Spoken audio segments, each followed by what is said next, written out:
সুপ্রিয় দর্শক, আসসালামু আলাইকুম। জীবন গল্প চ্যানেলে আপনাদের সবাইকে স্বাগতম। আমার ক্যামেরার সামনে দেখতে পাচ্ছেন খুব সুন্দর একটা আপু দাঁড়িয়ে আছে। তো আজকে তার জীবনের গল্প শুনবো। আমরা সরাসরি আপুর কাছে চলে যাচ্ছি, ভিডিওটি কেউ স্কিপ করবেন না। আপু আসসালামু আলাইকুম। ওয়ালাইকুম আসসালাম। কেমন আছেন? ভালো আছি। আপু আপনার নাম কি? আমার নাম হচ্ছে রীতা। রীতা। জি। তো আপনি বাড়ি কোথায়? বাড়ি সিরাজগঞ্জ। সিরাজগঞ্জ। জি। বর্তমান কি করেন? বর্তমান বাসায়। বাসায়? জি ভাইয়া। বাসায় কেন, কোনো কাজকর্ম নাই? বাসায় মানে না, বর্তমান কাজ করতেছি না। গার্মেন্টসে চাকরি অনেকদিন করছি, আর মানুষে নানান ধরনের নানান কথা কয়, এই জন্য আমি বাসায় থাকি। আর আচ্ছা, যাই হোক। তো আপনার বয়স কত আপু? আমার বয়স 27। 27। তো আজকে আমাদের এই অনুষ্ঠানে আসছেন আপনি জীবন গল্প বলার জন্য, তাই না? জি ভাইয়া। তো কি জীবন গল্প বলবেন? এখানে তো মানুষ আসে সহযোগিতার জন্য, কেউ আসে বিয়ে শাদীর জন্য। আপনি কি জন্য আসছেন? আমি বিয়ে শাদীর জন্য আসছি। আমি একটা ভালো একটা মনের মানুষ চাই, যে যাকে নিয়ে আমি সারা জীবন সুখে থাকবো, এরকম একটা মানে মনের মানুষ, স্বামী চাই, স্বামী। আপনি এতদিন অপেক্ষা করছেন না একটা স্বামীর জন্য, তাই না? হ্যাঁ। যে শাড়ি পরছেন আসলে আপনাকে অনেক চমৎকার লাগতেছে। আমার মনে হয় এবার আপনার মনে মানুষ পেয়ে যাবেন আমাদের এখান থেকে। তো আপনার বয়স হচ্ছে 27 বছর, জি না? ভাইয়া, 27। তো আপনি কিরকম সিনিয়র চাচ্ছেন, কিরকম বয়স হলে আপনার সাথে পারফেক্ট হবে একটু বলবেন?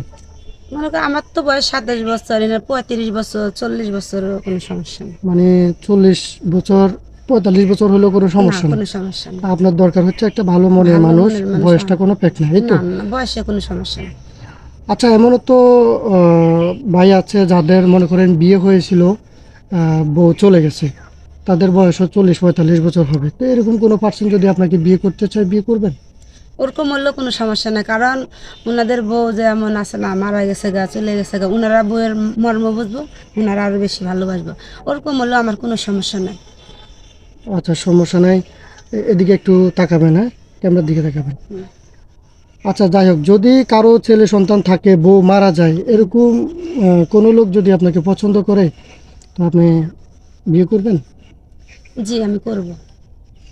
ছেলে সন্তানগুলো কি সৎ মায়ের মতো আচরণ করবেন? না, ওগুলাও, কারণ সবাই তার একরকম না। কারণ আমি হচ্ছে আমি চাই যে আমি বললামই তো, আমি একটা ভালো মনে, আমার জামা মানে মেন সমস্যা হচ্ছে আমার স্বামীর দরকার। মানে আপনার স্বামীর কাছ থেকে ভালোবাসা পেলে আপনি সন্তানগুলারে মায়ের মতো জি জি। আদর স্নেহ দিবেন, এই তো? হ্যাঁ, যদি কথায় আছে না, পোলাপানগুলো যদি আমার হতো, তখন আমি নিজের মনে করে আমি ওনাদেরকে মানুষ করব। না, এখন তো বলতেছেন, পরে যদি উল্টা হয়ে যায়, ভাই যদি আমাদেরকে ফোন দিয়ে বলে যে আপনারা তো বললেন ভালো বলে দিলেন, কিন্তু আমার সন্তানগুলোকে অত্যাচার করতেছে, তখন আমরা কি করব? না, আমি ওরকম ধরনের না ভাইয়া। এরকম ধরনের? না না। আচ্ছা, যাই হোক, যদি কোনো ভাই আপনাকে সহযোগিতা করে, ঠিক আছে, করার পরে আপনি কি তার সাথে কোনো প্রতারণা করবেন, টাকা পয়সা খেয়ে পরবর্তীতে যোগাযোগ করবেন না, ব্লক করে দিবেন, এরকম কোনো?